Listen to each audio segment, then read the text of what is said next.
baptized into you by that process, the DNA, everything that comes with it, the summation of the young man. The day he was born, he was baptized. So the day you are born, you are birthed with Jesus' DNA. You have Adam's DNA, but you are now born again, you become a new creation. That's why someone who is born again cannot begin creating me a clean heart. If you need a clean heart, you are not yet born again. But if you are born again, you already have a new heart because you are a new. Old man rehabilitated. He is not old man learning the new ways. It is a new man altogether. Then the next question is, okay, if I'm a new man, why am I doing some things that are old? Why am I making mistakes? Because your what is called body of sin, your mind and your body were trained in particular ways over a period of time. It is a new man that is not yet mature or that is struggling in transformation, that has crisis. It's not an old man that is resurrecting. You know, you say, that Adamic nature. You no longer have Adamic nature after you have received Christ.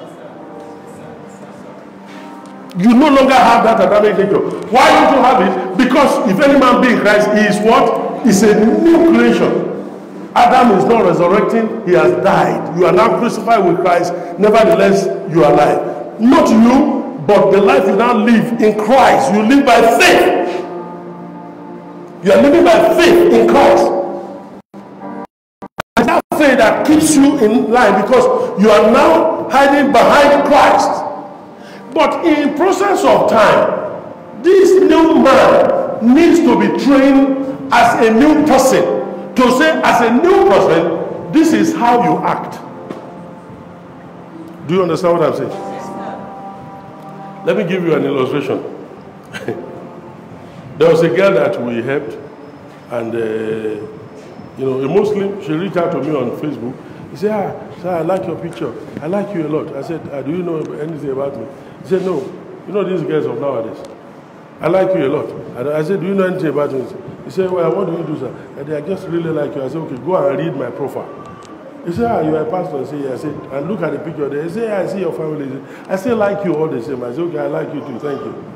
Is there another thing? He said, I want us to be friends. I know. I said, okay.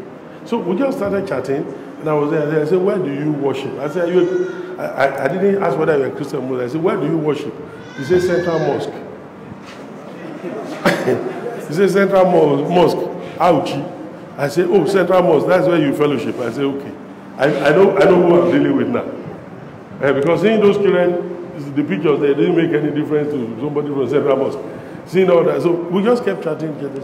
And then I said, tell me about yourself. How about your mother? How about your this? Oh, I mean, an orphan. How about this? And we just started chatting. And I know this and that. We did all that process. And I said, if I introduce you to someone who can help you, will you take that offer? He said, yeah. Do you think, you can be better off and all that? And he said, yes. I said, okay, send me your number. I'll call you tomorrow. Usually I have a number that I do that kind of assignment. I won't give you my real number. So I called the person and we started sharing and then I ministered to her and she gave her life to Christ and all that. And after some time, we were giving some support. She bought wrapper or bought Bible. She just was going. And then one time we went to Benin, and then we brought to see her, and we were coming and I said, I want you to keep fervent serving the Lord. I want to see you graduate with your HND. Do your youth service. I want to see you marry and be a good person. He said, yes, I promise you this. I said, you know how much I love you? And I said, no. I said, you don't know how much I love you? With all this what we've been doing, and all that. He said, you've not asked for me before now. I should be able to give you a piece of myself. Then I said, your mother loved you before she died. Did you give her a piece of yourself? Your father loved you. Do you give her a piece of yourself? He said, no, this is different. I said, it's not different. You are just about the age of this, my child. What makes it different? And he said, I didn't know. I said, do not do that. I'm taking you by your oath now that no man is going to cross you and to get married. Do you give me that word? So we'll pray together on that thing. Later she sent me a text message. I'm so ashamed of myself. I thought all men are the same. I didn't know that there are differences. I didn't know this. So after a year or 2 years or something, she finished her, came around the north, did her youth service. And one day we went to church together. She visited us, went to church together. So, and I said, you forgot it that you promised to give me a piece of yourself. He said, in the name of Jesus, Holy Ghost fire. He said, that devil, let fire burn that devil. Just in less than a year or two, he's in another realm. So I am saying, I said, well, are you fire should burn you? He said, no, it was the devil that was speaking that. He said, how can someone ever, oh my God, in the name of Jesus, say that you don't even remember that. The new man was being trained how to behave. The new man is now learning. She was now reading the Bible. I remember one day I called her, did you read the Bible? She said, yes. He said, I finished the book of Matthew today. And I said, what did you learn from them? He said, I need to be, he said, I learned I have to be going to church. I said, what did you read in the book of Matthew? You have to, he said, Jesus says,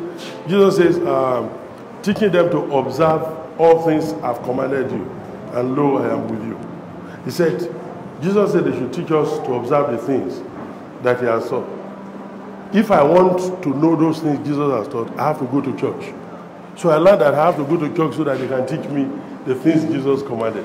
Do you understand the interpretation of a new convert? That if you just leave them without introducing confession, the Holy Spirit will interpret to them. This same person, within a year of, of just following, just doing the little she can do, she's come to understanding that there are things you don't do if you're a new creation. So you need to be patient with people. He said, go and win the love. It's not your job to clean them up, it's his job. So you can't be fastidious. You can't be too difficult to, you say, well, they don't mention. You need to understand that they're in a process. One time, a man called Nicodemus came in the night. We didn't hear anything after the conversation. Was he confused? Was he convinced? We don't know. The next time, John chapter 9. After all the argument, he's a sinner, he's a criminal, he's a wicked man, he has demons. You say, excuse me, does our law condemn a man before hearing him? Are you one of it? I said, I didn't say anything. I'm just asking a question. He did not confess that he visited in the night. Preachers of hellfire and brimstone will have said, if you are ashamed of me before the Father, I will be ashamed of you, and you will do. But when finally Jesus died, and Joseph Arimathea was going to give his place for burial, the disciples were no longer there. Those who were carrying Jesus' Bible and who were sleeping and saying, who is it that will betray you? Everybody escaped. It was Nicodemus who told his colleagues, give me the body. Yo, carry him. The work of grace was progressive in his life, that at the beginning, by the end of Jesus' ministry, the man understood something. So no wonder later in Acts of Apostles you hear a great company of priests became obedient to the faith.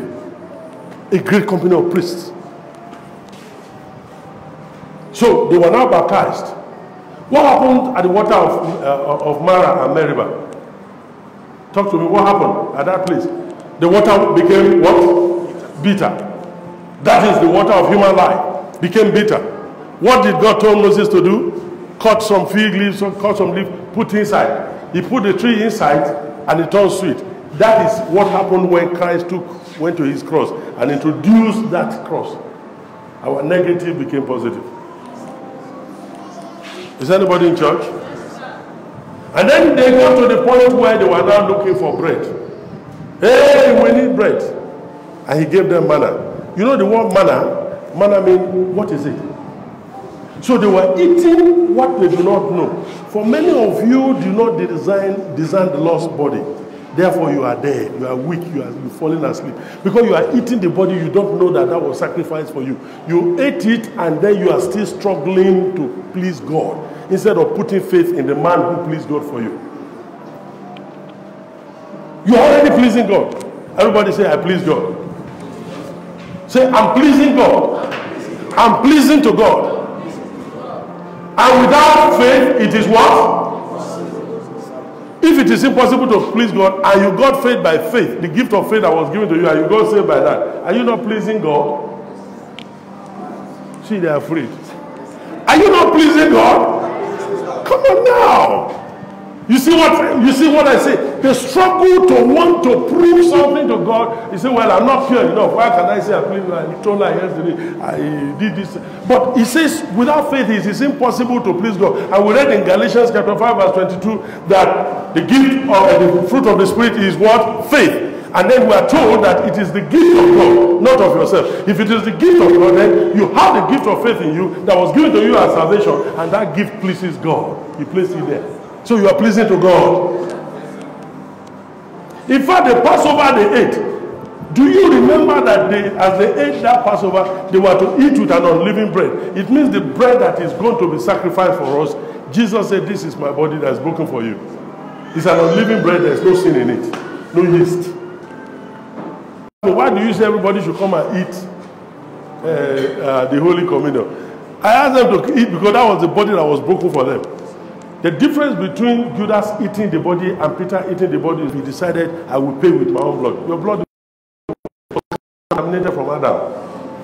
Every human blood was contaminated from Adam until Christ comes in and recreates you to become a different person. Is anybody in church? Yes, sir. So they were asking for bread, they didn't know. Jesus said in John chapter 6, your father ate what? Manna in the wilderness and became mannerless.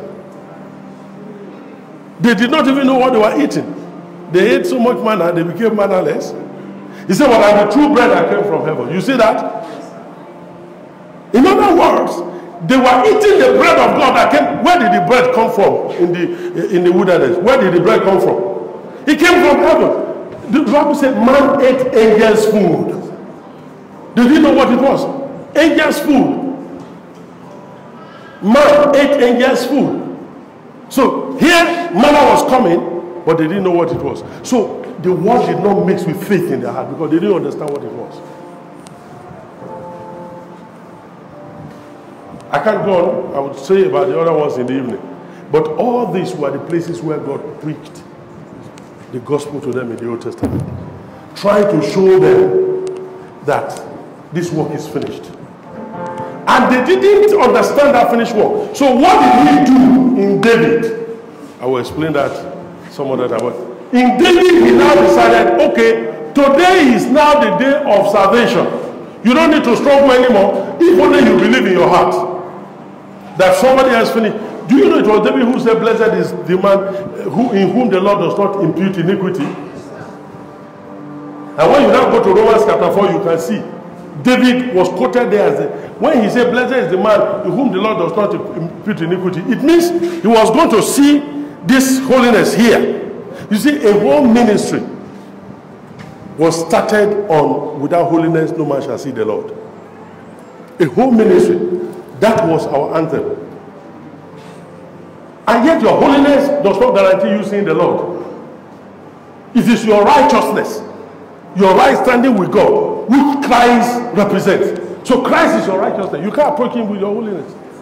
And when you go to Hebrews chapter 4, Hebrews chapter 12 verse 14, where he says, follow peace with all men and holiness without which he's not talking of without you cannot see the Lord. Without holiness, you cannot see the Lord. He's saying that lift up from verse 12, lift up the hands that are hanging down, lift up the, give me Hebrews chapter 12 from verse 12.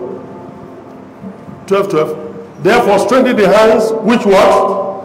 Hang down, and the what? The feeble knees. He's talking of brethren that are weak among you. Relationship. Don't let them fall out. They are depressed. They are discouraged. Let's go. Run around them. They may have sinned. Don't worry. They may not be doing well. They may offend you. Don't worry. Move on to the next verse. And make straight paths for your feet, so that what is lame may not be dislocated, but rather healed. You see, it's talking of relocation, using allegory. Okay, using, this person is not okay. Try to relate well so that, you don't fall out. Then go on to the next verse. Pursue peace with all men. and holiness, without which nobody looking at you will see the Lord. They can't see the Lord in you if they see you are having quarrel with this, quarrel with that, problem with this, problem with that. So all of the areas where there are disagreement and dislocation, let's straighten them out, straighten out the relationship, put everything in this, and keep following peace with all men. Without that, they won't see God in you. It didn't say you won't see the Lord. You can't see the Lord with your holiness.